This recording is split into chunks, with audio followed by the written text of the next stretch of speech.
Atenção! Vai começar agora uma teleaula de automação do curso profissionalizante. Este módulo tem um total de 20 aulas. Hoje você vai assistir a teleaula número 11. Bons estudos!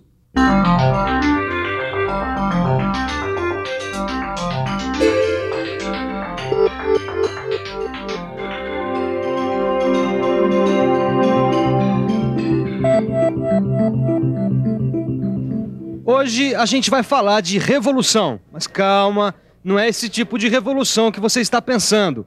Nessa revolução não tem armas, não tem tanques, não tem povo na rua, nada disso. A revolução que a gente vai falar hoje é feita de chips, bytes, telas, teclados e processadores. É a revolução da informática.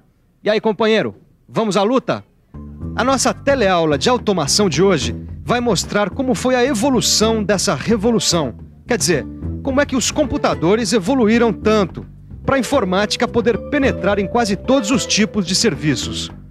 Hoje em dia, a gente tem acesso a uma quantidade estonteante de informação. E você sabe, o computador tem tudo a ver com isso, porque ele é um dos principais instrumentos da informação. Agora, você sabe como isso tudo aconteceu? Você sabe como essa revolução começou?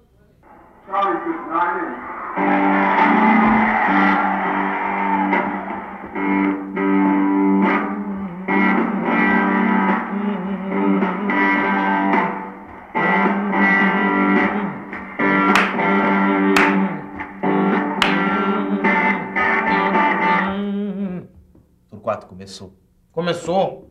E foi nos anos 50, junto com o rock and roll. Como é que é? A revolução dos computadores, mano, começou nos anos 50 junto com o rock and roll. As duas revoluções começaram juntas. Será que é isso mesmo? É isso mesmo. Em 1950 já existia um computador, o ENIAC. Ele ocupava uma sala toda e custava $500 mil. Mas é claro que do ENIAC em diante começam a aparecer computadores menores, pelo menos um pouco mais baratos, né? Todos eles eram produzidos pela mesma indústria. Confira no nosso arquivo. O primeiro computador comercial foi o IBM 650. Depois dele, veio o modelo 1401, que ampliou a presença do computador nas grandes corporações. E a partir desse modelo, foi desenvolvida uma família de computadores comerciais, a linha 360. Com ela, começa a terceira geração de computadores. E com a terceira geração de computadores, surge um novo conceito na história, o CI, Circuito Integrado. É isso mesmo, professor Ferrari? É isso mesmo. A segunda geração, ela trabalhava com componentes discretos, os transistores soldados em placas de circuito impresso. A partir daí, a terceira geração fez uma integração desses componentes em um componente só, que é o circuito integrado. E é claro que o circuito integrado representa apenas mais um passo na evolução dos computadores, porque evolução, na história da informática, é quase uma rotina. Não é maravilhoso? Uma indústria onde a evolução é rotina. Como é rotina você cortar o meu som, né? Bem, o som ele estava vindo de uma placa de circuito impresso, como essa, tá? Que ela reproduz o som do CD. Agora, o CD a gente coloca aqui no drive do CD, tá vendo? Muito bem, mas a miniaturização do computador só aconteceu quando eles começaram a colocar tudo numa placa só. Quando todos os dispositivos necessários foram colocados numa single board, compreende? Single board parece conversa de surfista, né? Mas não é não. Não. É que em inglês, single em inglês é única, board é placa. Então quer dizer placa única. Tá dando para perceber que em computação tem muitos termos em inglês, né? Mas é bom você já ir se acostumando, porque é assim mesmo. Por exemplo, aqui nós usamos esse desktop, que é perfeito. Temos também o laptop, que dá conta do recado, até o palm top, que dá para fazer muita coisa. Não disse. Desktop, laptop e palm top. Você vai conhecer cada um deles agora. Esse aqui é o desktop, que vai sobre as mesas nos escritórios. Conforme a capacidade, o processador do desktop pode ficar embaixo do monitor ou independente dele. Já esse outro aqui é o laptop. Ele é bem menor e tem o teclado e o monitor embutidos no mesmo corpo. E tem ainda esse outro aqui, olha, bem menor, o palm top, que cabe na palma da mão. Agora, você sabe qual foi a grande revolução dentro da evolução dos computadores? Foi quando eles começaram a se comunicar em rede. Está por dentro?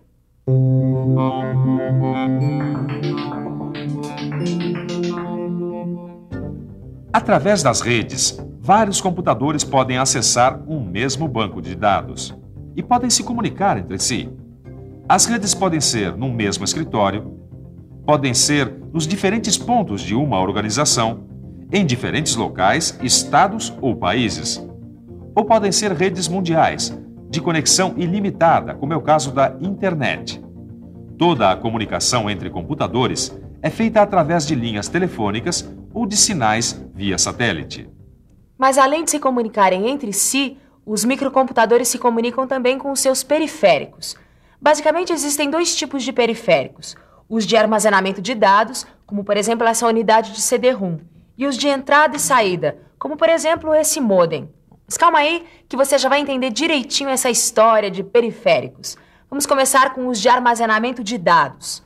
Os periféricos de armazenamento de dados são unidades de memória secundária. Para você ter uma ideia do que é uma unidade de memória secundária, você lembra dos cartões perfurados lá da pré-história do computador? Pois é, a combinação dos furos desses cartões é que armazenava a informação.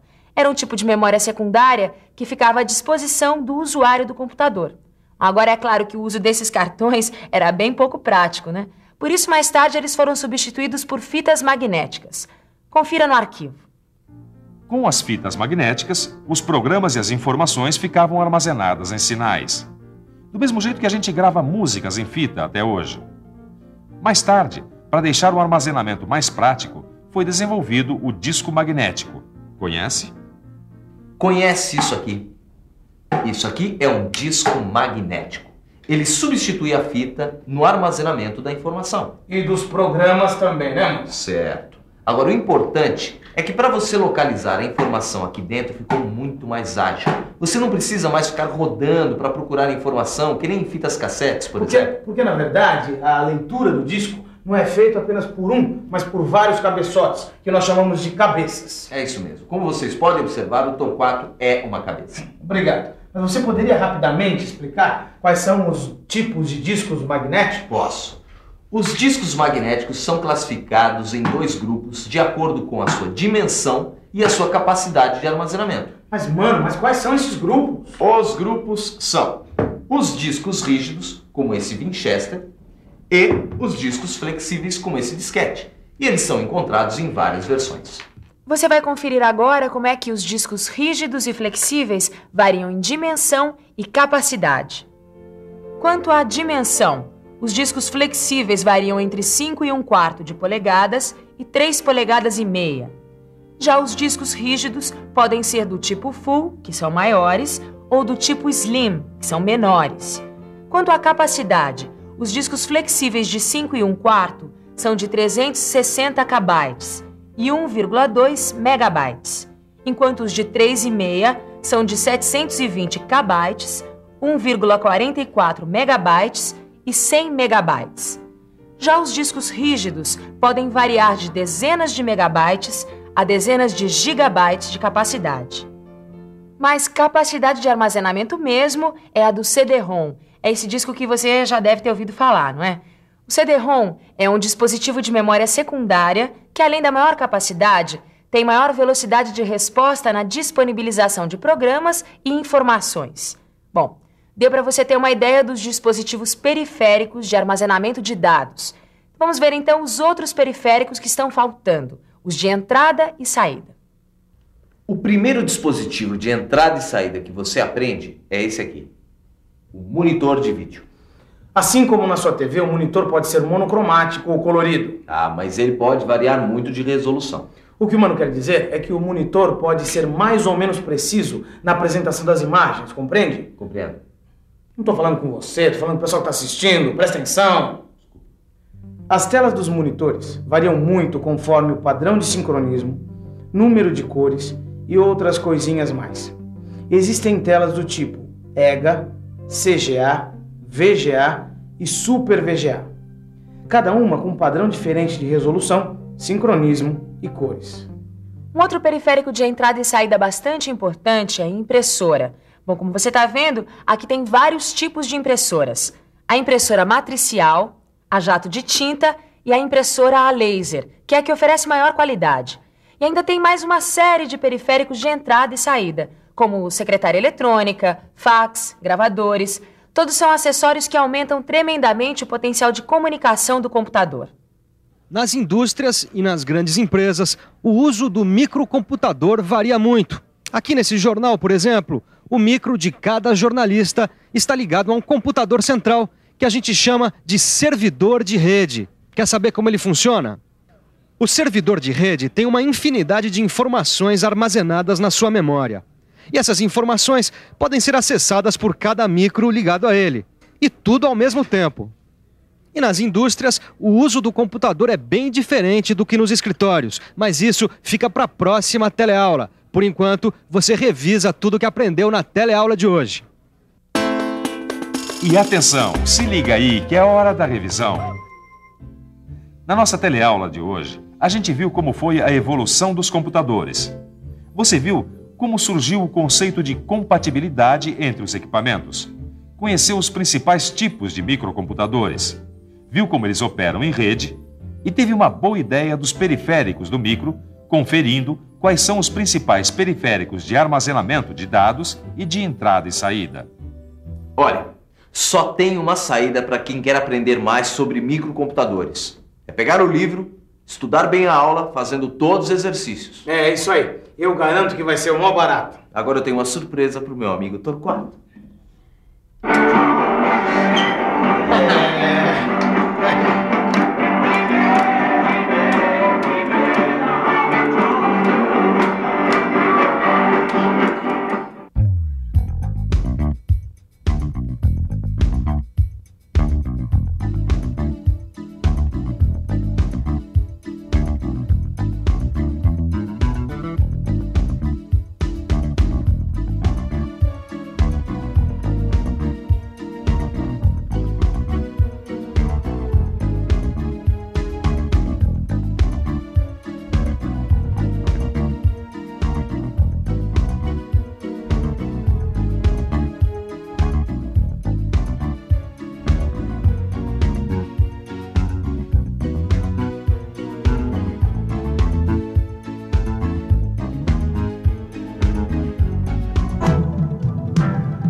Telecurso 2000, um programa de educação do Sistema Fiesp e da Fundação Roberto Marinho.